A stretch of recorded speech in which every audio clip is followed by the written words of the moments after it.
Bueno, ayer habíamos hablado de una cantidad de condiciones que se dan, que son previas a nuestros estudios, porque las identifica uno a partir del análisis, ¿no? Del análisis de lo que está ocurriendo, de cómo es la compañía, qué tipo de riesgos puede tener. Eso hay que hacerlo. Hay que hacer un análisis antes de empezar a gestionar la comunicación e identificar todo el panorama de riesgos. ¿Me están escuchando bien hoy? ¿Sí? Sí, mi profe, hasta el momento sí. Bueno, listo, mi corazón es bueno. Entonces vamos a ver qué sucesos pueden aparecer imprevisibles que podría estar uno revisando, como les digo, previamente para tener un panorama de riesgo. Ahí llegó Mafe. Entonces esperemos un momentico a que se conecte.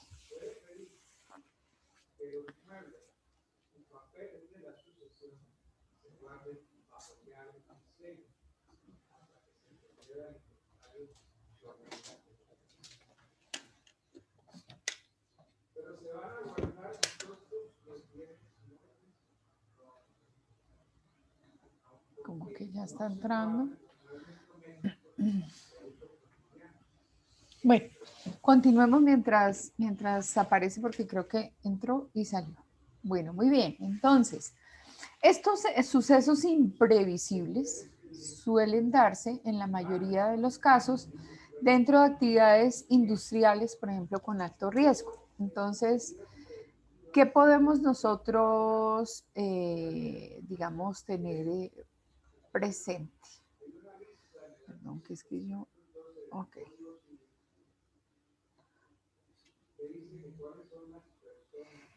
Generar una estrategia que cree una corriente de credibilidad y de confianza sobre el nombre de la marca o sobre el nombre de la compañía. Bienvenida, Mafe, que ya vi que entraste por ahí y deseo que estés mejor. Que Hola, estés mejor. profe, gracias. Buenos días, chicas. Un abrazo. Entonces, Bueno, a nivel de comunicación, ¿qué podemos tener nosotros? Lo primero, una página web muy actualizada. ¿Y por qué una página web muy actualizada con todos los protocolos que se deben tener en cuenta para información, por ejemplo, con la opinión pública que vaya a tener una relación con nosotros? Porque en un momento de crisis, la primera herramienta que la audiencia externa va a tocar es la página. Entonces, la página debe estar fortalecida no con muchísimas informaciones que tengan que ver con el tema comercial, entre comillas, sino que tiene que tener información sumamente clara de lo que pasa en la compañía, qué es la compañía, quién es la compañía. Por ejemplo, los directivos de la compañía deben aparecer ahí. Si son caras visibles, normalmente todo el mundo está volcándose hacia la compañía diciendo, bueno, ¿quién es el que va a responder? Y como yo no lo conozco, como en el caso, por ejemplo, del presidente de la República, se supone que el presidente de la República, en este caso, para todo lo que es una situación de orden estatal, el presidente de la República es quien responde. Después, entonces, aparecen los ministros y después de los ministros aparecen todas las entidades de control y esas entidades de control y de fiscalización que son la DIAN, la Procuraduría, la Contraloría, la Auditoría General de la Nación. Todas estas empiezan a tocar unos distintos esquemas que dentro del orden nacional nosotros los encontramos como rama ejecutiva, rama legislativa y rama judicial. Entonces, dependiendo de la situación, si tuviéramos que culpar a alguien por el hecho de la norma que se ha establecido, la norma que se ha instaurado dentro de las distintas posibilidades, regiones económicos, actividades, entonces, ¿quién es el responsable? Pues obviamente el legislativo, el que hace las leyes. ¿Y quiénes son los que hacen las leyes? El representante de Cámara y Senado. Y empezamos a ver que hay autoridades nacionales, hay autoridades regionales, hay autoridades locales. Entonces ahí aparecen no solamente los gobernadores, sino aparecen los alcaldes. Y uno necesita saber cuál es como la línea de mando y en ese caso cuál es la línea de responsabilidad. Eso es claro para el Estado y está lleno de gente, porque ustedes saben que la organización del Estado es grandísima, nada más la organización de la rama judicial. La organización de la rama judicial es sumamente amplia. Ahí tenemos pues todas las cortes, tenemos todo el aparato judicial al servicio de la investigación y del orden.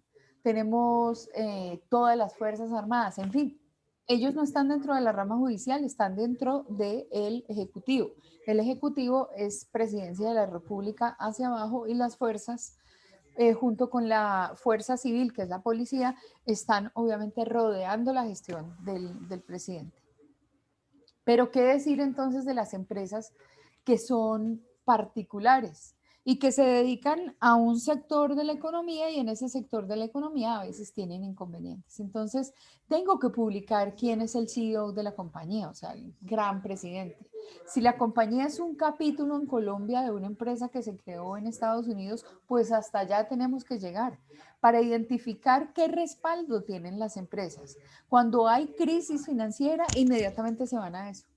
Se van a revisar qué pasa con el respaldo que tienen las compañías. Se van a revisar aquí a esa empresa quién la ronda. Si bien es cierto, desde el punto de vista comercial y financiero, todo debe pasar por la mano de la Superintendencia de Industria y Comercio, pues necesariamente también hay otro tipo de entes de control. Si fueran seguros, si es el sector alimentos. Entonces el sector alimentos, por ejemplo, tiene alguien que lo ronda y es el INVIMA. Entonces uno tiene que tener muchísimas cosas claras dentro de la página. ¿Para qué? Para responder a una sola aseveración, generar corriente de credibilidad y de confianza. Ese es nuestro trabajo. Nuestro trabajo está centrado en hacer toda la organización de todo el estamento de comunicación para que la opinión pública específicamente crea en nosotros, para que sepa que somos una empresa sólida, que somos una empresa que tiene reconocimiento por el Estado, que pertenecemos a una cámara de comercio, que estamos asociados a otras cámaras, por ejemplo, a la Cámara Colombiana de la Construcción.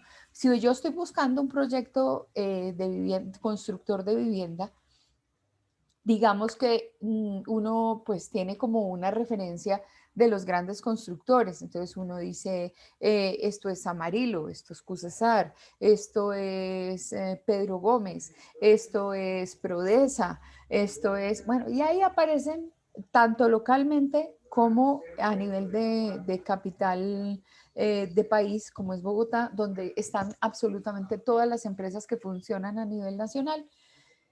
Aparecen los nombres y de pronto hay una constructora que dice Fernando Gómez Constructores o Fernando Bermúdez. Fernando Bermúdez, y uno dice Fernando Bermúdez, y ese señor, ¿quién es? Entre otras cosas, es un compañero nuestro de Universitaria de Colombia que estudia Derecho.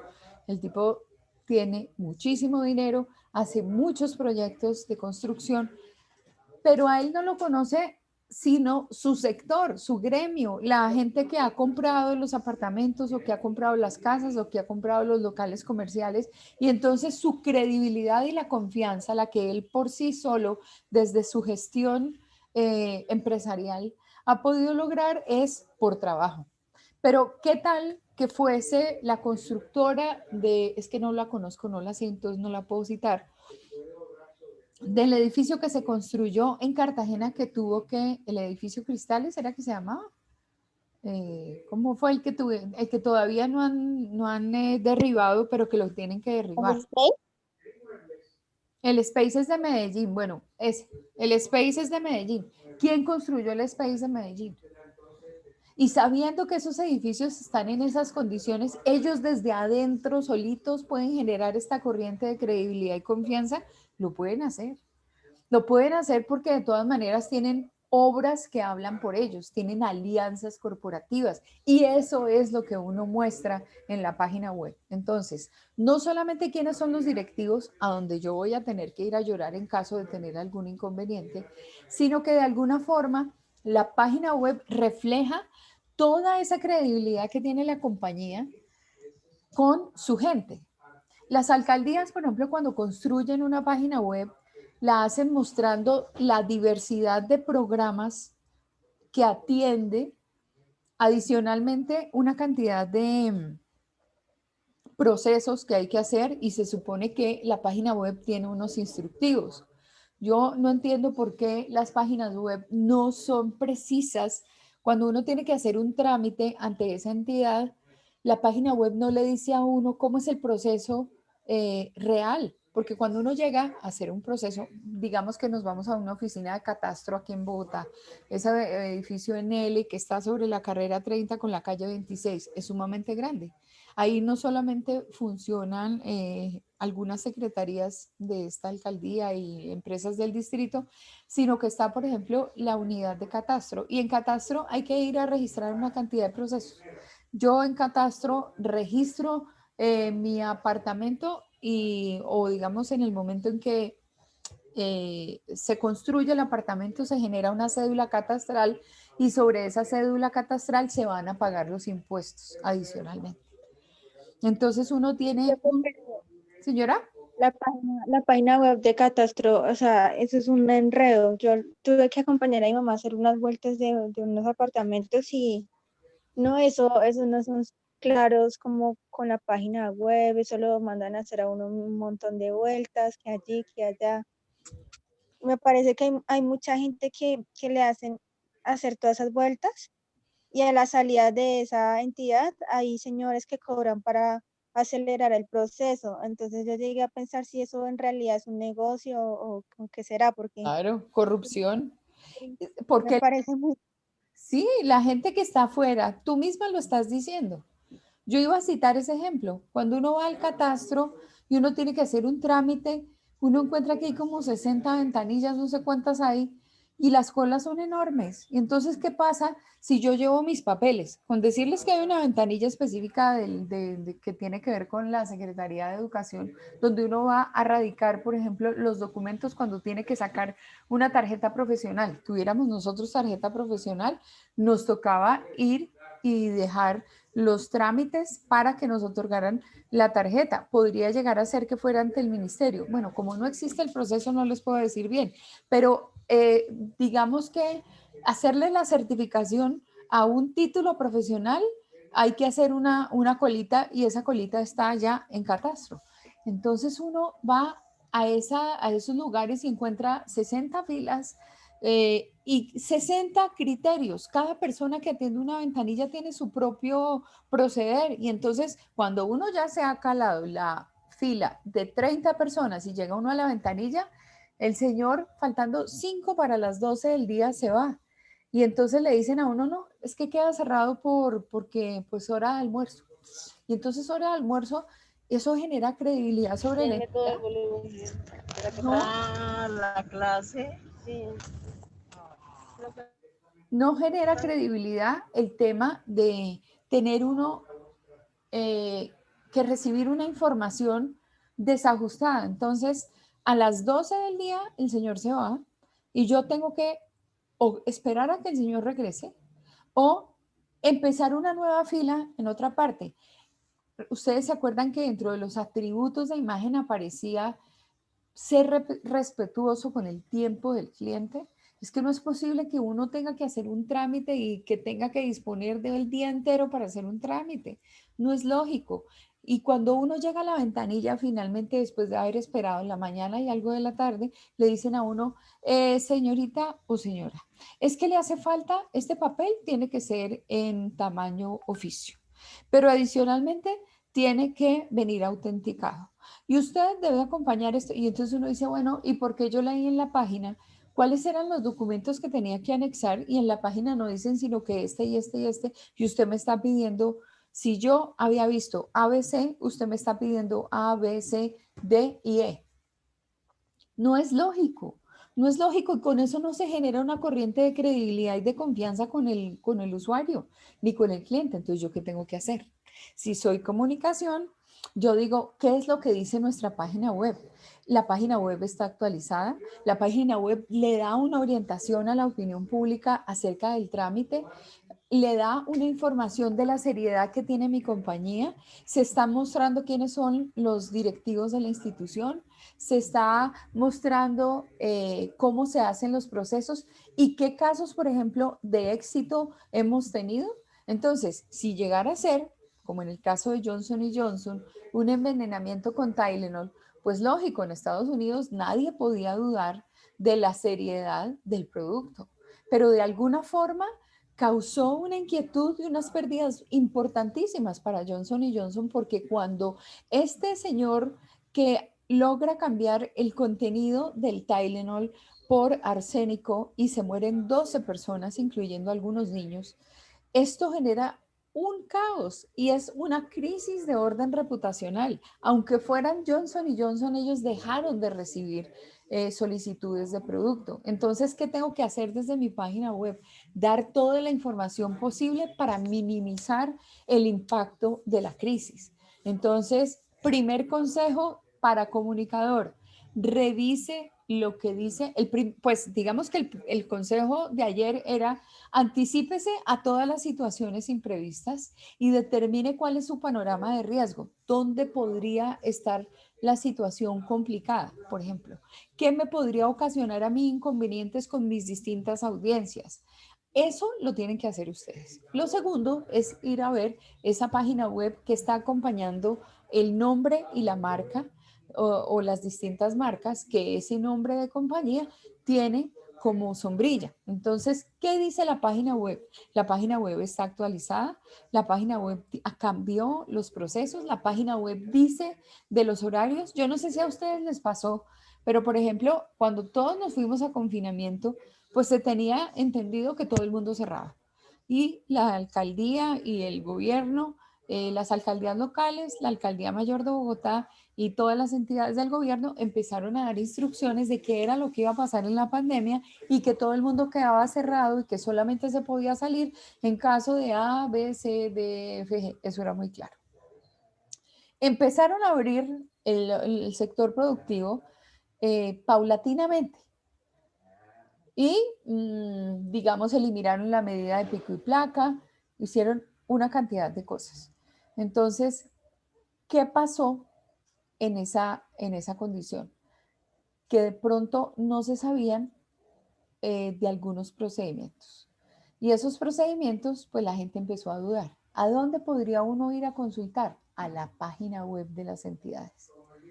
Y en la página web de las entidades debe decir qué hacer. Por ejemplo, los bancos estuvieron abiertos siempre, pero lo que no nos contaron era que todas las oficinas de banco no iban a estar abiertas. Bueno, eso sí lo dijeron, pues estoy faltando a la verdad. Pero cada entidad debió haber preparado su página web para decir: en esta contingencia de COVID, porque no se justifica tener todas las oficinas abiertas, nosotros vamos a tener abiertos estas y estas y estas entidades y el horario de atención va a ser este y este y este, y además esta entidad, que esta sucursal que está en tal parte, se va a dedicar solamente a temas X, X y palito. No sé si a ustedes les ocurrió. Y a mí me escribían estudiantes y me decían: profe, estoy en Melgar.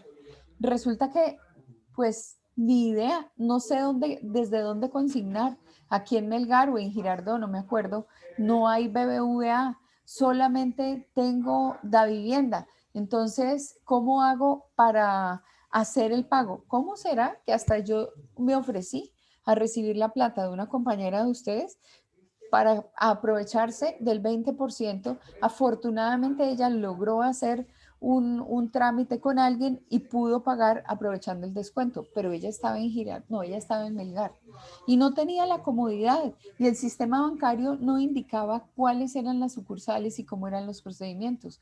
Eso hay que tenerlo claro. O sea, hay que ir actualizando las páginas de acuerdo a la contingencia, de acuerdo a la situación crítica que tengamos, porque la página web es la primera fuente de información. Entonces, es el segundo consejo que les doy para sus estrategias de comunicación. Lo tercero, una intranet sumamente actualizada. ¿Y cuál es la intranet? La intranet es el sistema de comunicación interno que tienen las personas dentro de una organización. ¿Por qué? Porque allí se facilita mucho comentarle a nuestro cliente interno qué está ocurriendo. O sea, en casos de tener situación de crisis, es muy complejo que no solamente tengamos que luchar con las distintas audiencias externas, sino que se cree un caos dentro de la organización y que la gente misma de la empresa no logre entender que todo está bajo control y que si hubo alguna situación, digamos, como medio compleja, que afecta a la credibilidad, no va a afectar en absolutamente nada la condición laboral de la persona que está trabajando, que puede confiar en su compañía, porque sería terrible no solamente tener problemas afuera, sino tener problemas internos por falta de credibilidad. Aparte de eso, la intranet lo que puede hacer es el fortalecimiento de la información y de comunicar aspectos claves de la situación, llegando a las personas de la organización de una manera mucho más rápida y que ellas tengan una respuesta.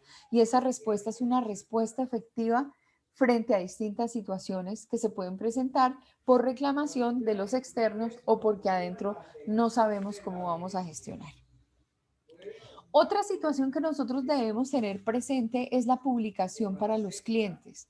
Publicaciones constantes. Y entonces, no sé si a ustedes les ha pasado que algún día se fueron de pronto a alguna actividad, festejo, les dieron permiso para irse y dijeron parte de la información y no contaron todo y se metieron en problemas. Yo sé que ustedes son sumamente responsables, pero de pronto en algún momento de la vida pidieron un permiso para ir a una fiestica, dijeron que estaban de regreso a las 12:30 de la noche y por alguna razón a la 1:30 de la mañana todavía no habían llegado. No sé si les ha ocurrido. Cuéntenme, ¿algún día se metieron en problemas a causa de una información que no llegó? No, profe, mira que a mí no, o sea, por lo menos no. Sí me pasaba que me decían a tal hora y llegaba un poquitico de más, pero no, mira que no. Siempre he tenido como esa costumbre de lo que pase, llegarle, yo le cuento todo a mi tía, todo, así, todo, todo, todo. Entonces, mira que no, no sé las chicas, alguna de las chicas. Haces bien en contarle todo a la tía. No, Cris, Así me regañen, mira que sí, es sí, mejor, es más chévere, uno se siente. así es, así es. Bueno, como Cari dice, es mejor contarlo todo. Claro, en una situación de crisis uno tiene que identificar quiénes son sus audiencias internas, sus audiencias intermedias y sus audiencias externas. En ese orden de ideas, las comunicaciones que yo tengo, los boletines de prensa, los informes que voy a generar, son informes que no son iguales para todo el mundo, ¿sí? Son informes con un lenguaje y con una información sobre la situación de crisis que va casi personalizada. Por ejemplo, yo no le doy la misma información a la DIAN sobre una situación de la que le puedo dar a mis empleados de manera interna, ¿cierto? A la DIAN no se le cuenta todo. A la DIAN se le pagan los impuestos y se le pagan a tiempo, pero yo no le estoy contando cosas. De hecho, los contadores, ellos son bastante bandidos y ellos ayudan a que las cifras, por ejemplo, que uno reporte a nivel de impuesto, ellos las manejan de alguna forma a partir del gasto, donde de todas maneras no se está diciendo toda la verdad. ¿Por qué? Porque ayudan a las compañías a pagar menos impuestos. Eso sucede aquí en Colombia. En otros países la cosa no es así. En otros países declaran absolutamente todo y sobre lo que declaran pagan impuestos. Nosotros no, porque tenemos una condición como de rebaja. La rebaja permanentemente está en la cabeza de todo el mundo. Entonces, lo que es claro acá es que cuando tengamos que escribir boletines de prensa o informaciones hacia los distintos públicos, lo hagamos aterrizando ese documento con lo que esa audiencia quiere escuchar. Necesitamos obviamente conocer la situación de crisis y conocer la relación que se ha establecido entre la compañía y los clientes para establecer unas publicaciones que se ajusten a dar respuestas. Entonces, cuando yo les decía que si de alguna manera no habían contado toda la verdad. Cari dice, bueno, pues realmente no, porque yo siempre he estado contando todo. El estar contando todo es la mejor de las vías. Cuando uno oculta cosas o cuando uno de pronto no da información, se mete en problemas. Y así como uno se metería en problemas, si yo digo, no, es que yo voy a llegar a la 1 de la mañana, es la 1, las 2, las 3 y no llego y fuera de eso me llaman y el celular está apagado, pues lógico que a todo el mundo se le para el pelo.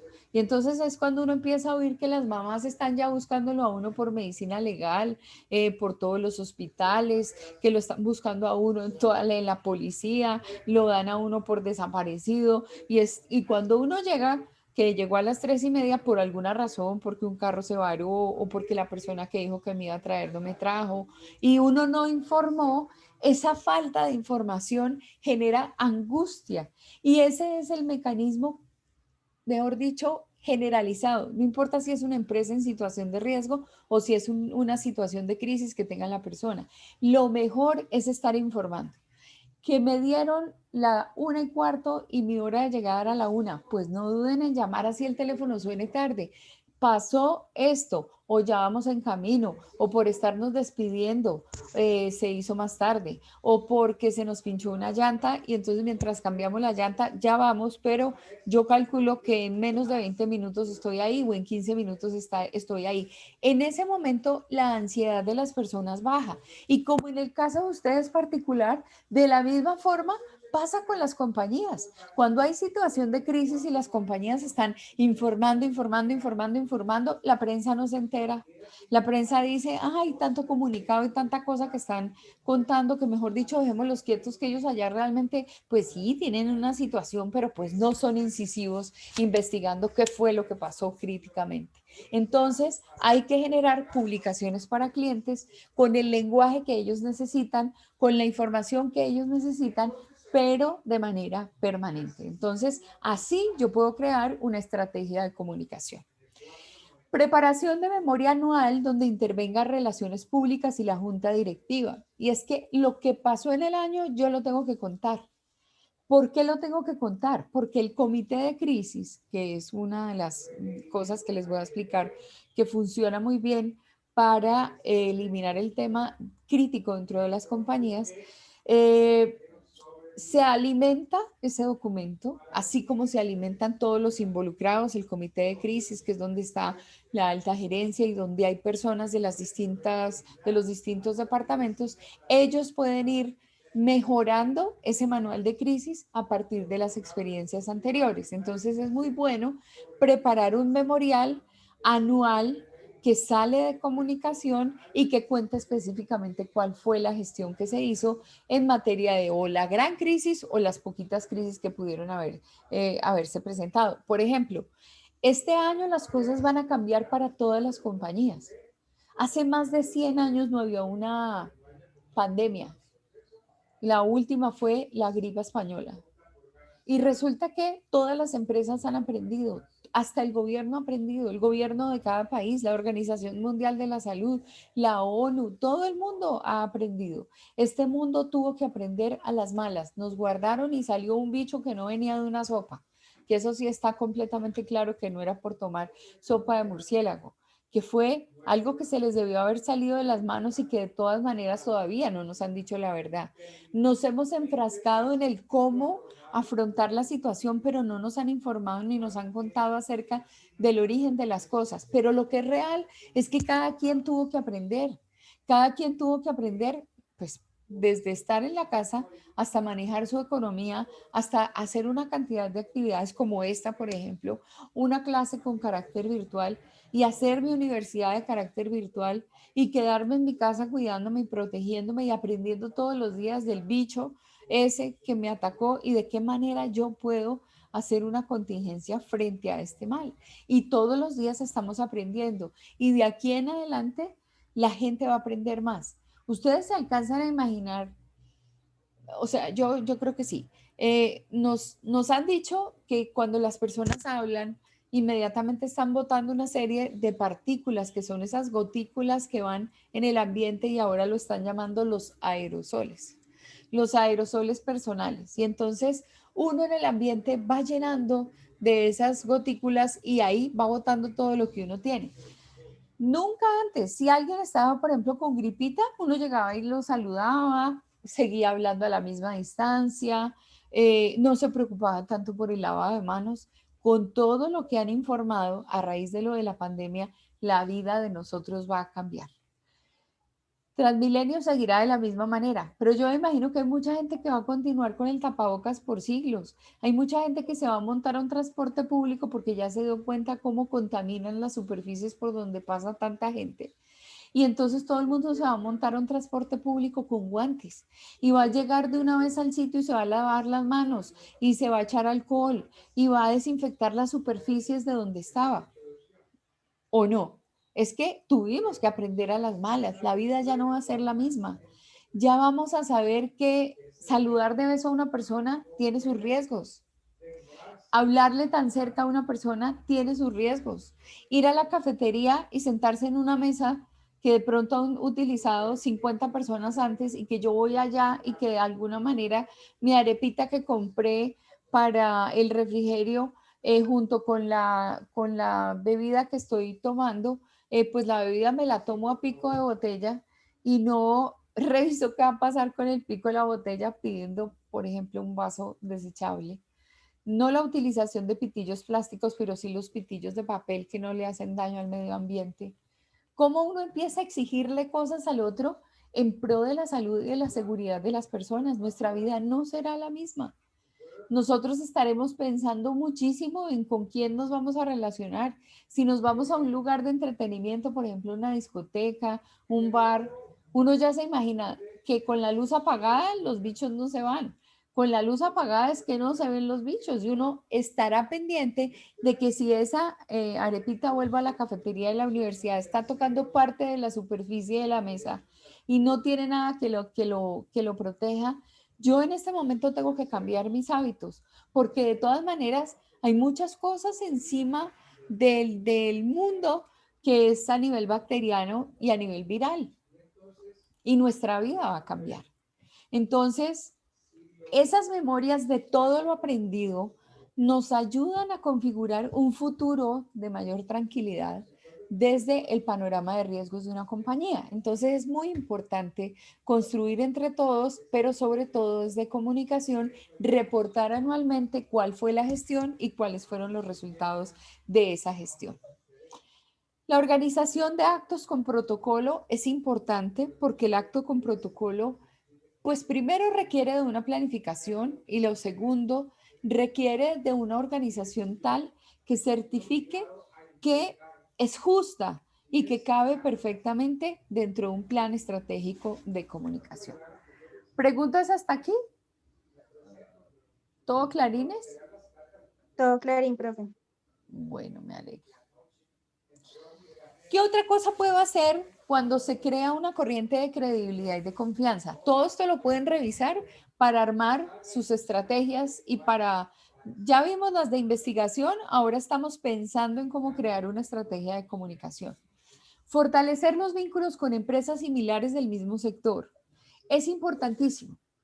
Si yo, por ejemplo, soy OPR gráficas, pues de pronto yo necesito tener identificado quién hace un trabajo similar al que yo hago o quién tiene, por ejemplo, mayor capacidad que yo, que me garantizaría que de pronto haciendo un acuerdo interempresa o un acuerdo institucional, podemos beneficiarnos los unos con el apoyo de los otros. No siempre la competencia es un enemigo. Me voy a la huelga de Avianca de los pilotos acá en Colombia. Ustedes saben que en esa huelga de Avianca la gente quedó muy por fuera de poder acceder a los viajes nacionales y a los viajes internacionales porque finalmente los pilotos se fueron a huelga. Eran algo así como 730 pilotos y ellos dijeron no más, vamos a huelga, estamos con problemas en la condición, digamos, de contratación, nosotros no nos merecemos esto, bla, bla, bla. Y de alguna forma esta compañía dejó a muchas personas por puertas. A unos que ya había trasladado, los dejó por allá sempiternamente sin regresarlos a su ciudad de origen. A otros les hizo perder trabajo, a otros les hizo perder inversión en actividades. El sector hotelero, por ejemplo, se vio afectado. Los pasajeros que habían programado sus vacaciones se quedaron mirando un chispero. ¿Y qué pasó? Entra el tema de la huelga de pilotos de Avianca y como el piloto es el que maneja el avión, pues así esta Avianca tenga entre las 4 compañías a nivel de holding algo así como 25.000 personas empleadas. Las que estaban en huelga en Colombia eran muy poquitas, 730, pero son fundamentales porque ellas son realmente las que mueven el negocio. Si el CEO de Avianca hubiera tenido acuerdos y convenios con otras aerolíneas, la gente no se hubiera varado en los aeropuertos y hubieran tenido la manera, digamos, como de controlar a los 700 pilotos que estaban protestando y pues no es que digo yo, no es que necesariamente no le paren bolas a los pilotos y a sus reclamaciones. En su momento yo estaba dictando esta asignatura y se hizo un trabajo sobre Avianca y veíamos que efectivamente es el colmo, que 700 personas pongan en riesgo a 20.000 o más personas que están dentro de toda la empresa holding.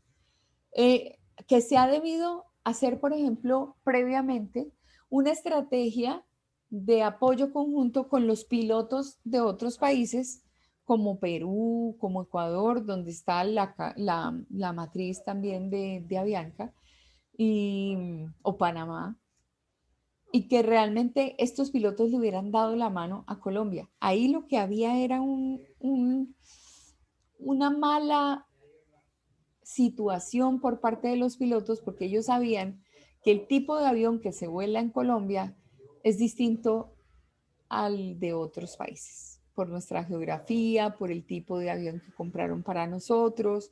Entonces hace que no haya muchos pilotos especializados en eso. Sin embargo, el presidente de la compañía dijo, y en su momento Besudo, que estuvo ahí, ¿sí? Okay. Sí, creo que sí. Dijo, pues vamos a tener que si los pilotos de acá no quieren trabajar, entonces vamos a contratar otros pilotos que sí saben volar este tipo de aviones. Claro, eso puso a temblar al sindicato de pilotos de Avianca. Dijeron, bueno, no somos del todo irreemplazables. Entonces, a ese tipo de análisis no se llega en el momento de la crisis, que es cuando se va a afectar a todo el mundo. A ese punto se llega tranquilamente al momento de la crisis porque previamente yo he establecido mis convenios. Si los pilotos de Avianca paran y yo ya tengo una contingencia y una alianza estratégica con otras aerolíneas, pues de inmediato hubiera hecho nexo con otras aerolíneas y muevo mis pasajeros para que se vayan en esa alianza con las otras compañías. Pero eso hay que hacerlo de manera previa, no cuando el problema estalla. Organización de capacitación o perfeccionamiento para distintos departamentos. Y es que necesariamente a veces hay crisis que se generan por falta de conocimiento. Entonces, tengo también que educar a las personas que trabajan con mi compañía. Tengo que darles capacitación, tengo que contarles específicamente qué quiero, cómo vamos adelantando, cómo vamos con todo. Y de alguna forma, si estas personas en su retroalimentación me dicen, hey, definitivamente necesitamos capacitación en X o en Y, hay que darla previamente y no esperar a caer en crisis para abrir programas de capacitación. Entonces, por lo general, la capacitación del talento humano va de la mano del establecimiento de estrategias, de un plan de mejoramiento y de prevención de la crisis organizacional. Un departamento de reclamaciones con exigentes métodos de seguimiento. Eso también es muy importante. Alguien decía que bueno, Lady, que se había abierto el tema de las PQR en la página es en la página, Lady, en la página de, que no la veo por acá, de, Te salió un profe, que pronto. salió, sí, creo que quedó por fuera. Puede ser que esté en la página y es lo mejor que puede pasar. Entonces, digamos que yo tengo un espacio, ahí está entrando. Las PQR son preguntas frecuentes, ¿sí? Y esas PQR le dan a la persona como una guía de gestión. Entonces, si yo tengo un departamento de reclamación, hay otro caso que nosotros vamos a ver. Ford, la compañía que ha fabricado vehículos desde 1800, que era la compañía de más trayectoria en Estados Unidos, o ha sido la compañía de mayor trayectoria de Estados Unidos, tuvo un problema y ese problema fue con el pedal del freno. Ese problema del pedal del freno ocasionó que muchas personas se accidentaran, porque en el momento de frenar, el freno no accedía y se quedaba arriba. Entonces, ¿cuál era el problema? La pieza de pedales que había ahí, eso no lo fabrica directamente Ford, sino, no mentiras, la crisis de Ford no es con el tema del pedal del freno, esa es la de Toyota. La crisis de Ford se genera porque a sus vehículos les pusieron unas llantas que son de Firestone, de una marca que se llama Firestone. Y hubo una crisis muy grande en el año 2012 que se llama la crisis Ford Firestone, que fue manejada muy mal por un gabinete de comunicaciones y finalmente ellos no hicieron lo que tenían que hacer. Entonces yo acá les voy a contar también de esa crisis en particular. Y el rollo era que eso era con la Ford Explorer, una camioneta grande y pesada, yo creo que ustedes la conocen, muy parecida al tema de burbuja, aunque la burbuja es Toyota, pero sí es una camioneta de las grandes de Ford.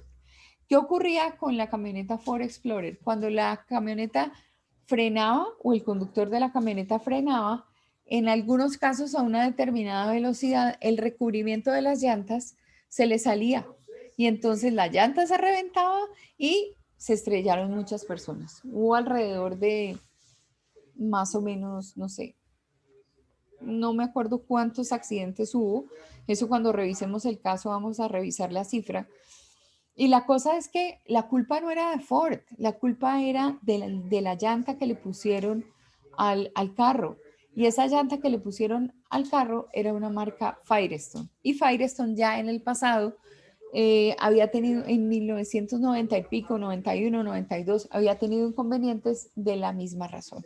Entonces, cuando uno compra un carro, tanto en el caso de Toyota, que es el pedal del freno, como en el caso de Ford, pues cuando uno compra un carro de esas marcas, uno no está verificando la calidad de cada elemento que le ponen a cada vehículo. No, a mí me responde la marca.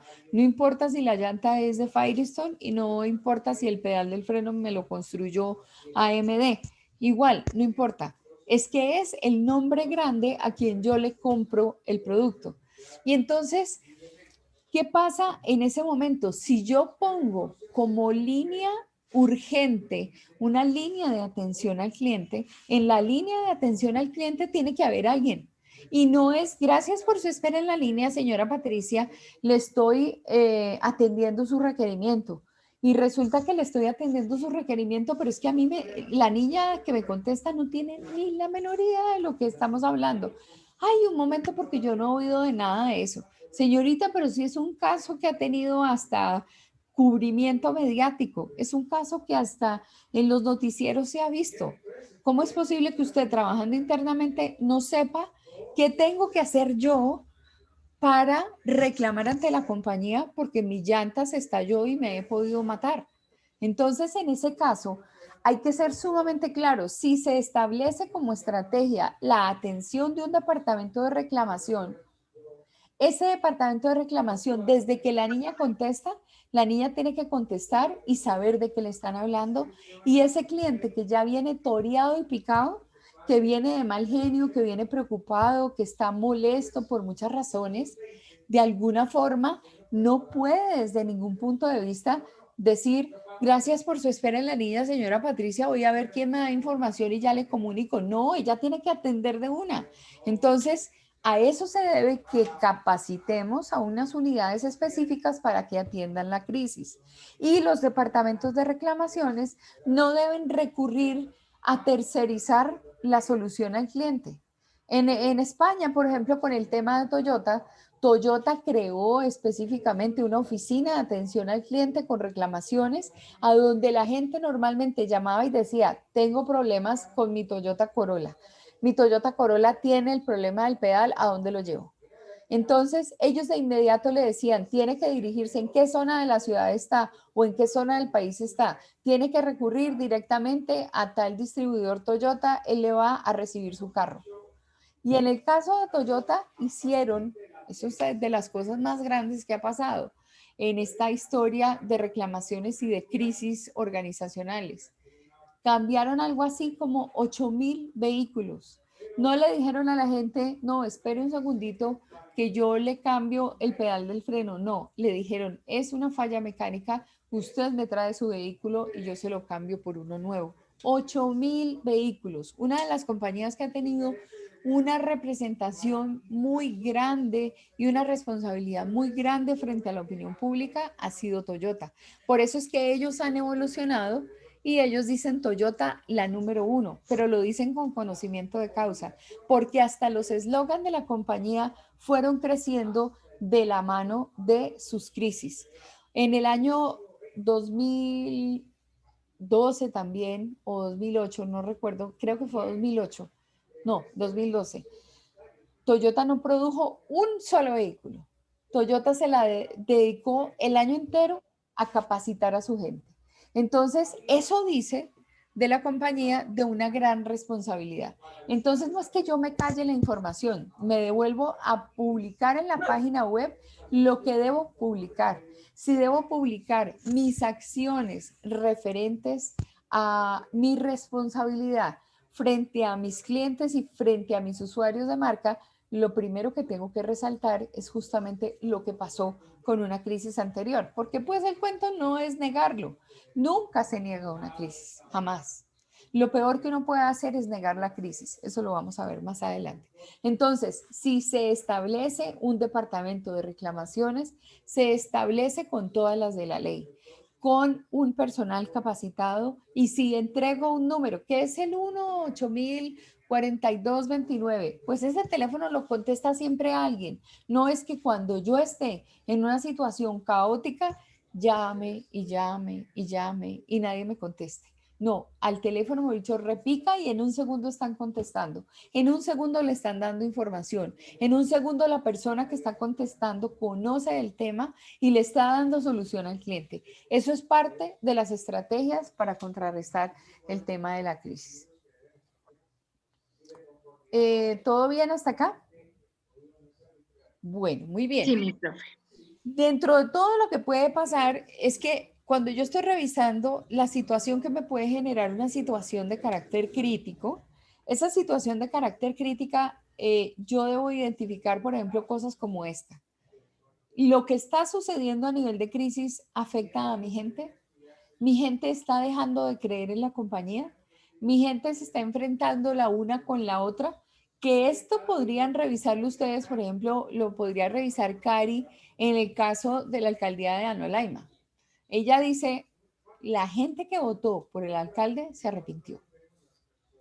La gente que seguía y acompañaba al alcalde ya no, no lo sigue. Entonces, ¿yo qué tengo que hacer dentro de mi estrategia? Pues también generar un plan para que estas personas entiendan qué fue lo que pasó. ¿Quién fue el de los malos entendidos? ¿Dónde se trabó el proceso? ¿Dónde no le contaron a la opinión pública y quién realmente es el responsable de las cosas? Y entonces ahí dice, duro con la medición y suave con las personas, decíamos cuando estábamos hablando de la medición. Es que yo debo asumir mi responsabilidad. Y si la responsabilidad, así el alcalde la hubiera tenido, si la responsabilidad del alcalde fue no hablar claro, pues hay que jalarle las orejas al alcalde. Como en el caso, por ejemplo, de Presidencia de la República frente a la pandemia. Yo considero, a mucha gente le cae gordísimo que el presidente a las 6 de la tarde esté contando qué ha pasado con todo. A mí me parece que es una buena estrategia, porque él le ha dicho a todo el mundo, aquí estoy por todos los canales nacionales y me oyen durante una hora y les cuento qué está pasando, qué hemos hecho, qué está haciendo el ministro de no sé quién, qué está haciendo el ministro de más, porque es una información directa. Y hay gente que dice, pero es que el presidente no debería involucrarse en eso. Yo como comunicadora digo que sí. Él debería involucrarse en eso y lo está haciendo bien, porque él mismo da información de lo que está pasando. ¿Dónde está el problema? Que él con los ministros desarrolla una estrategia, por ejemplo, financiera, de apoyo, de todo lo que ha tumbado la Corte Constitucional en los últimos días, todos esos aportes que se dieron. Pues bueno, listo, él asume frente a la Corte Constitucional si llevaba la firma de todos los ministros o no llevaba la firma de todos los ministros, si procedió bien, si procedimentalmente quedaron establecidas las cosas, si va a apelar frente a las entidades de control, qué sé yo. Pero él ha hecho bien, los que no han hecho bien son los que tercerizan la situación. Yo en algún momento les comenté, el sector bancario y financiero no ha dado el resultado que ha debido dar. Se supone que se les dio plata para ayudar a todo el mundo. Se supone que tienen una garantía por parte del Estado y un apalancamiento que les da el Estado para que no se vayan a quebrar, pero que ayuden a la gente porque las empresas necesitan la mano de manera financiera y ellos no sueltan el dinero. ¿A quién le toca responder? Pues al tercero o cuarto en la línea, porque el presidente dijo que sí, porque se creó una norma y porque ya el banco está haciendo otra cosa completamente diferente. Entonces, ahí yo lo que trato de hacer es eliminar las posibles causas de enfrentamiento interno y hacer que todo el mundo diga lo que tiene que decir. También le estaba apuntando a una comunicación directa y permanente a nivel informativo, que es fundamental.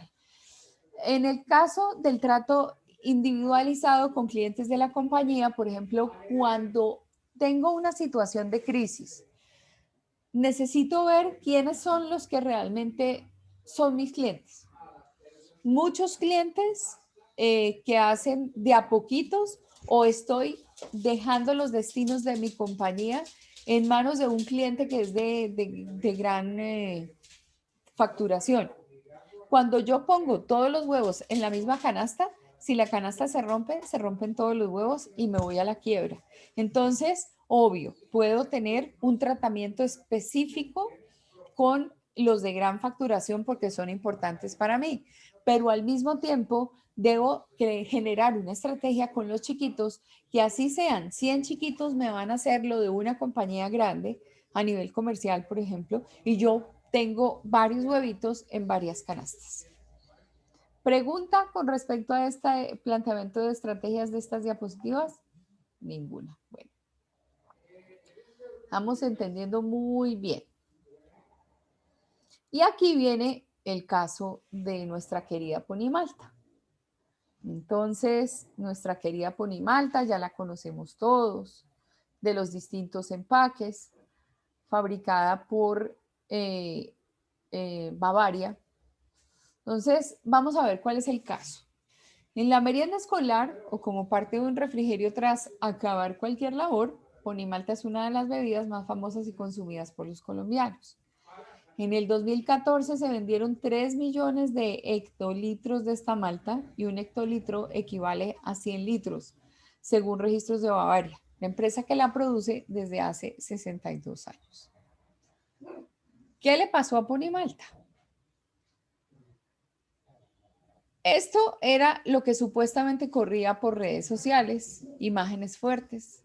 Se supone que esta es una persona que la sacaron porque estaba atascada en las tuberías de Ponimalta, de la fabricación de Ponimalta. Y entonces ahí hay una contradicción. Ahora vamos a oír el audio y el audio determina que de alguna forma se dieron cuenta que había fallecido alguien porque encontraron unas partes de una persona atascadas dentro de la tubería. pero la foto que muestran no muestran unas partes, muestran una persona completa. Realmente la foto sí es de un caso donde alguien cayó dentro de un tanque, pero eso no corresponde a Ponimalta. Eso es un caso muy sonado de alguien que cayó dentro de un tanque. No conozco bien cuál es la fuente, pero no fue ni en Colombia ni tuvo que ver nada con esta bebida.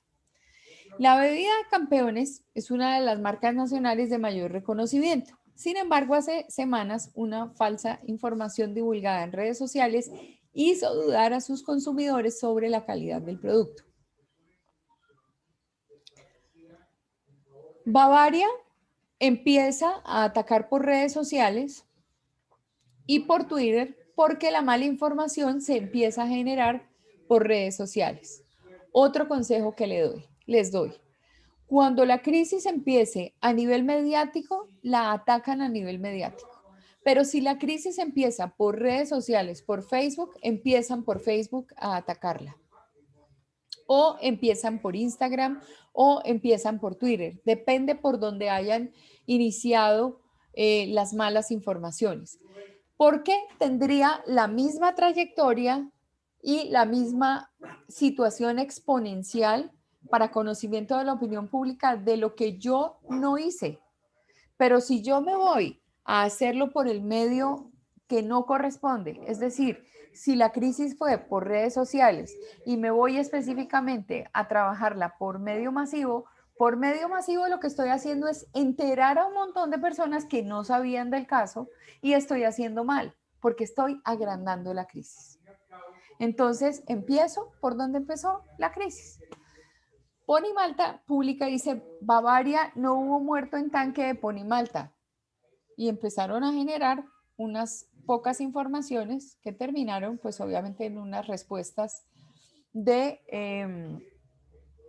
la compañía por parte del vicepresidente de operaciones. Entonces dice, varios usuarios de WhatsApp recibieron un audio donde se alerta del riesgo de beber Ponimalta. La razón, quien habla asegura que un operario de una de las plantas donde se produce y embotella la malta murió al interior del tanque de almacenamiento, lo que provocó, según el mensaje, que varios lotes de la bebida estuviesen en mal estado. Al mismo tiempo, en Twitter y en Facebook circula la impactante foto del supuesto cadáver y el operativo del rescate. Todo termina siendo una fake news y pues frente a esto, pues hay que correr rapidito para lograr la situación, el control de la situación. Ningún operario falleció y la imagen corresponde al levantamiento del cuerpo de Lisa Lam, una ciudadana china que se ahogó en un tanque de agua en un hotel de Los Ángeles, en Estados Unidos, hecho ocurrido en el año 2013. Vale la pena mencionarles que algo parecido le había pasado a Ponimalta hacia el año 2007. Entonces, repitieron la estrategia negativa de deterioro de la imagen de Ponimalta. ¿Qué dicen, por ejemplo, los testimoniales de personas que son muy importantes dentro de la compañía y que generarían credibilidad sobre la marca? Dice, es que no hay posibilidad de que alguno de nuestros empleados caiga en un tanque de almacenamiento. Todo el proceso de la fabricación de la Pony está automatizado, asegura Juan Coral, maestro cervecero y gerente de procesos de la planta de Tocancipá de Bavaria, ubicada en las afueras de Bogotá. Es una de las 6 que tiene la compañía en todo el país. Y pues como ellos lo aseguraron y lo dejaron ver, pues era completamente evidente que eso era una falsa información. En 1953, cuando la Pony salió al mercado, se convirtió en una de las marcas más apreciadas. Contamos con certificación de control de calidad ISO 9001. Por eso digo que le hemos cumplido a los colombianos con un producto de altos estándares de calidad. Eso lo dijo Coral cuando hizo un recorrido con la prensa.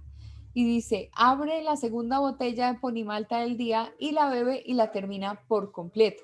Entonces, siendo él parte activa de la marca, se toma una bebida que encuentra dentro del proceso de producción y a los periodistas que lo están acompañando le dice, yo no tengo ningún inconveniente en tomar Ponimalta. Entonces, ¿qué está haciendo? No solamente él, es testimonio de vida de su trabajo, de su trayectoria con la empresa, de su conocimiento, sino que con toda esa hoja de vida está respaldando la marca para la que trabaja. Y eso genera credibilidad.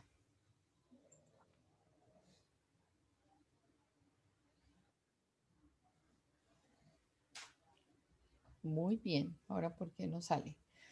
Hacemos investigación para robustecer el control de calidad en las diferentes etapas de la producción. Acá todas las materias primas se prueban, incluso el agua. Eso lo explicó Noemí Cortázar, que es la encargada del laboratorio en Tocancipá.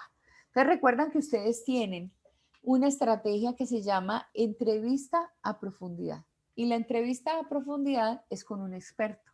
Entonces, ¿ustedes qué van a hacer como gabinete de comunicación o como oficina de comunicación y empresas o comunicaciones o como comunicación industrial, no sé cómo la llamen en Bavaria? ¿Qué van a hacer para la compañía? Pues utilizar los distintos mecanismos y en este caso hacer entrevista a profundidad con los expertos. Van a tocar una serie de temas que son importantes conocer por parte de la opinión pública. Entonces, ahí yo empiezo a dar tranquilidad a mis consumidores y a mis clientes y a las personas que están relacionadas con mi negocio.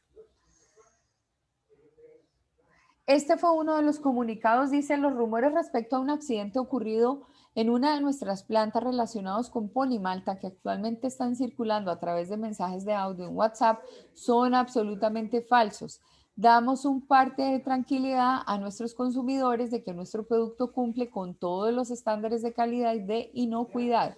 Se pueden comunicar con nosotros a la línea de atención al cliente en Bogotá al 275-5505 y en el resto del país al 018.000 526-555, donde estaremos dispuestos a atender inmediatamente sus inquietudes. Si doy estos teléfonos es cuando les digo, la persona que contesta conoce el caso, tiene una respuesta inmediata y no dice gracias por su espera en la línea, señora Patricia, que le voy a comunicar con alguien y la llamada empieza a patinar de extensión en extensión en extensión. No hay nada más harto para una persona que esté molesta que lo peloteen dentro de la organización. Entonces, Uy, profe, los declaro. Uy, no, eso sí, mejor dicho. Los de Claro y los Los de de ETV. Movistar.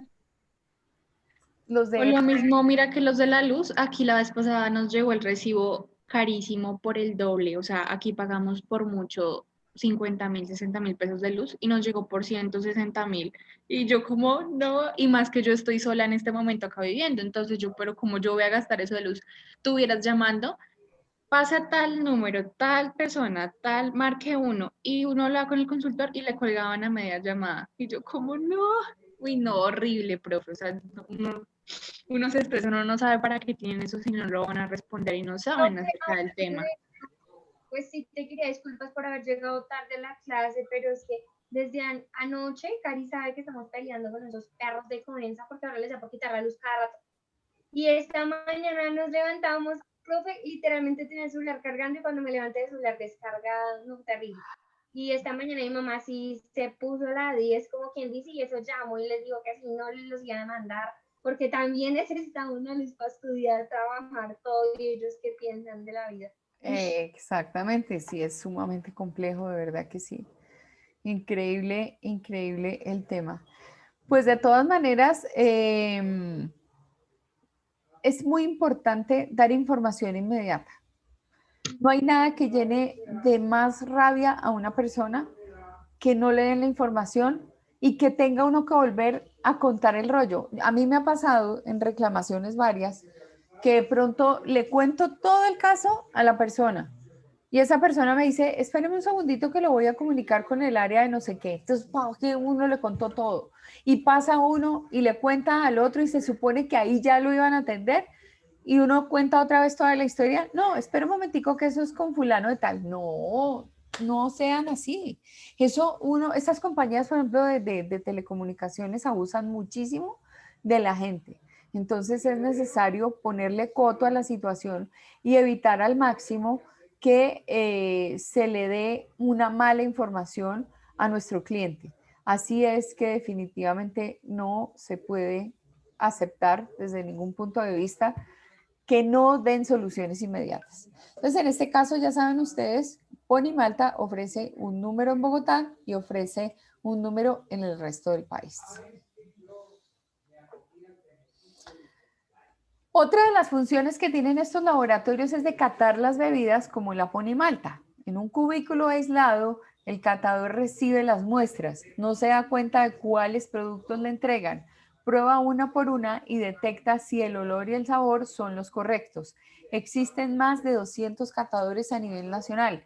Este podría ser, por ejemplo, un pilar de información de esto de nuestras entrevistas a profundidad, para que haciendo esta entrevista a profundidad nos arroje, por ejemplo, conceptos que vamos a manejar de manera posterior en un comunicado de prensa y a donde le vamos a facilitar a la prensa todas las pruebas necesarias y toda la argumentación necesaria para que la prensa hable bien del caso y no se deje llevar por la situación que nos entregó a la crisis.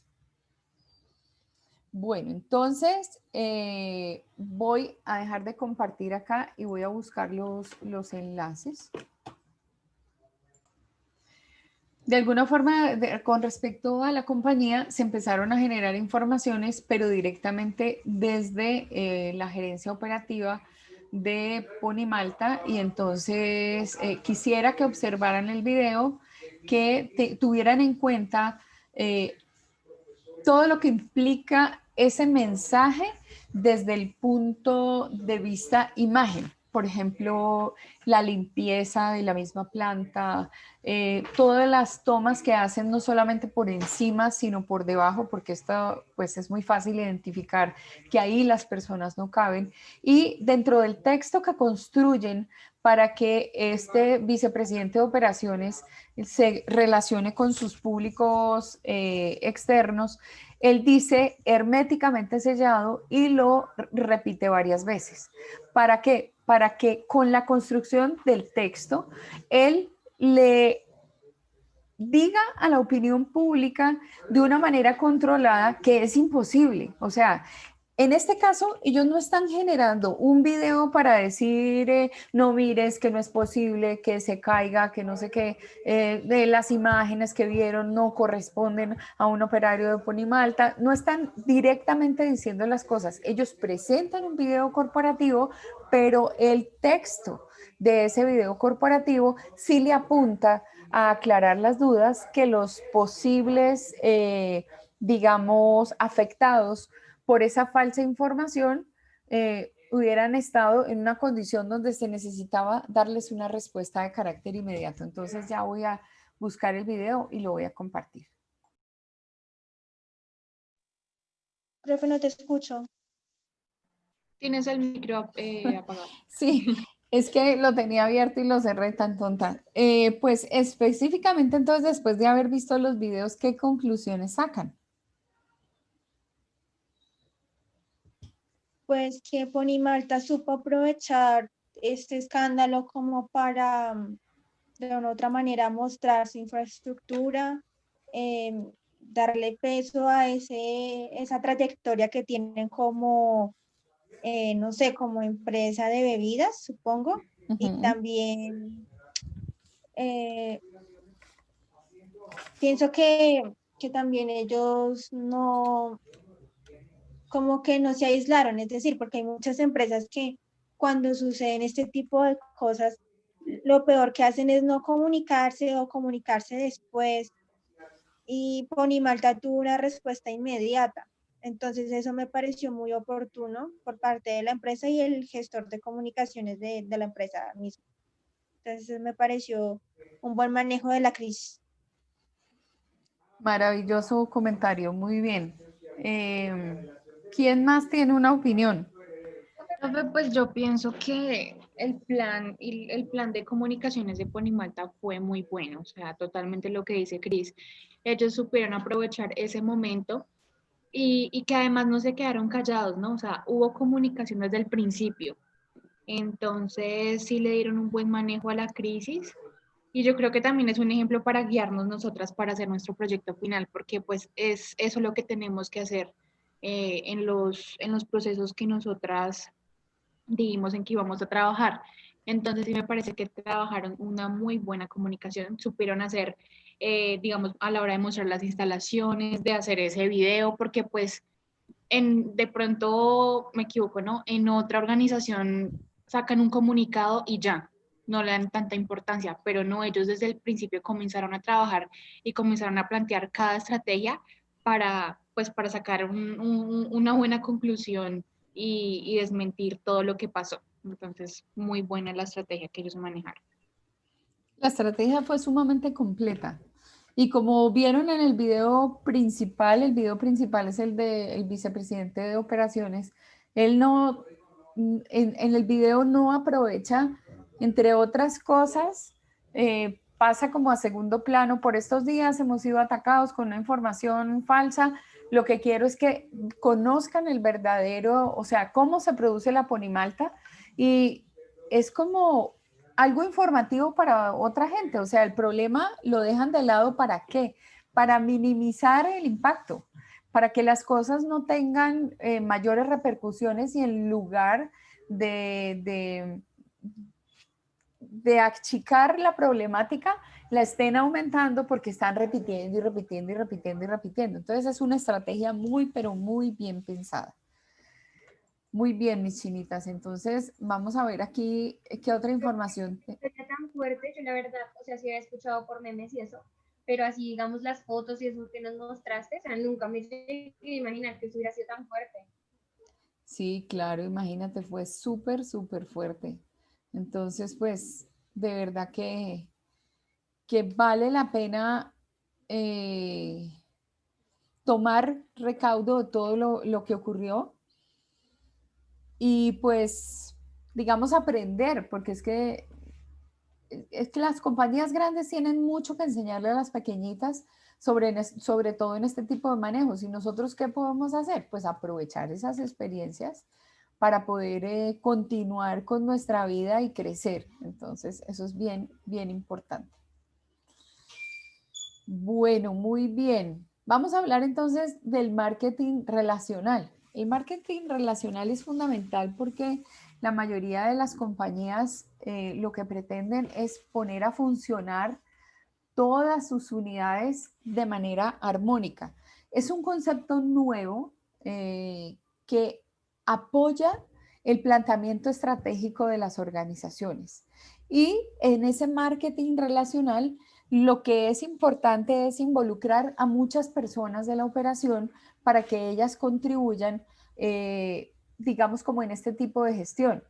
Marketing no es solamente comunicación, el que le dio la mano a Bavaria. Ahí estaba en la unidad de mercadeo fuertemente armada. Entonces, ¿qué es lo que pretende este marketing relacional? Que los distintos profesionales que estemos vinculados a los procesos de información le apuntemos en un escenario común desde el marketing relacional, todo lo que es servicio al cliente, desde el punto de vista de la calidad, desde el punto de vista del marketing, desde el punto de vista de la comunicación, todos guardando un espacio conjunto que va en beneficio de la marca y del producto.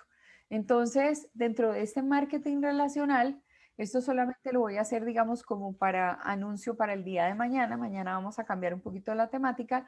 Vamos a hablar de todas estas cosas. ¿Qué implica el marketing relacional?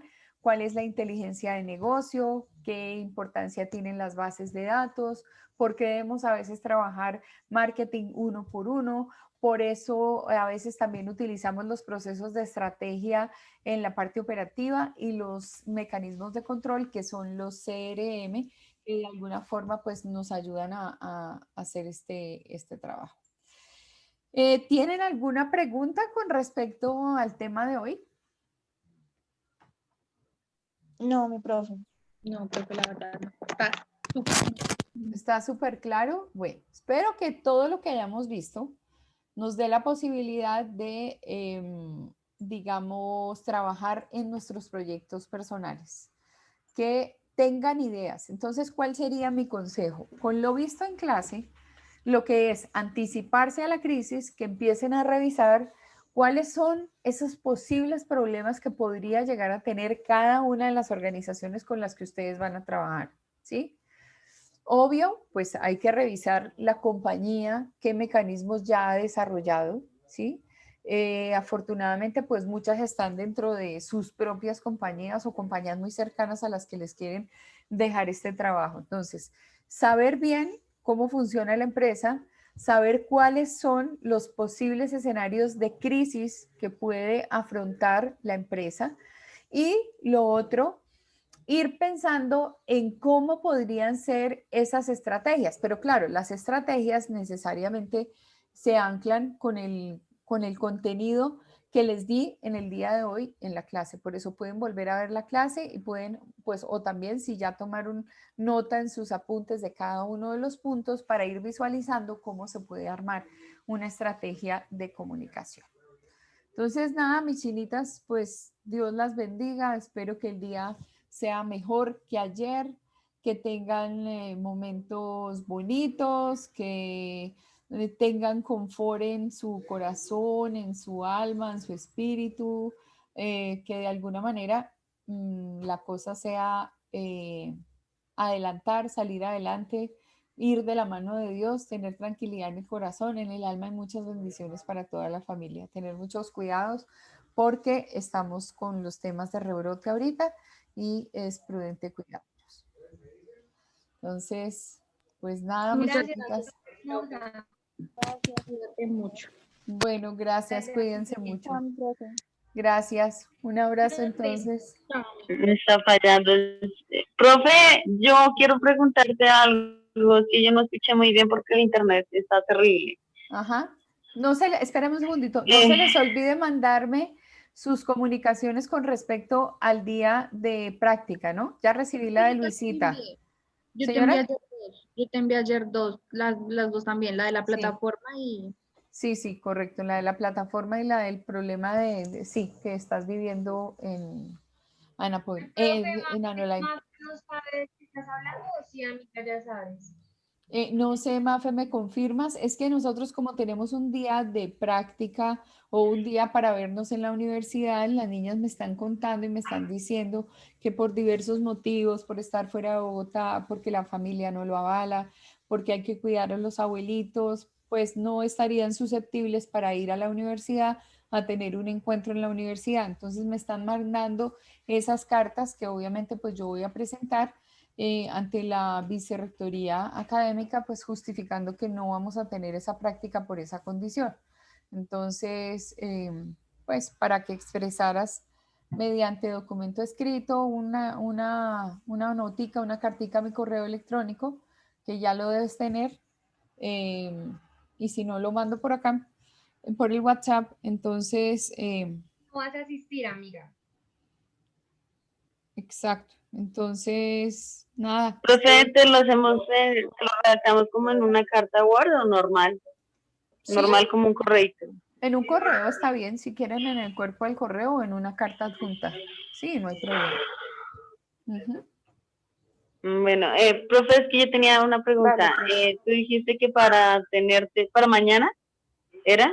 De cómo funcionaba la empresa, anticiparse ante la crisis, ante la crisis, y lo otro era... Pero no para mañana, sino irlo pensando. O Eso sea, está buscando, amiga. Uy, profe, espérate.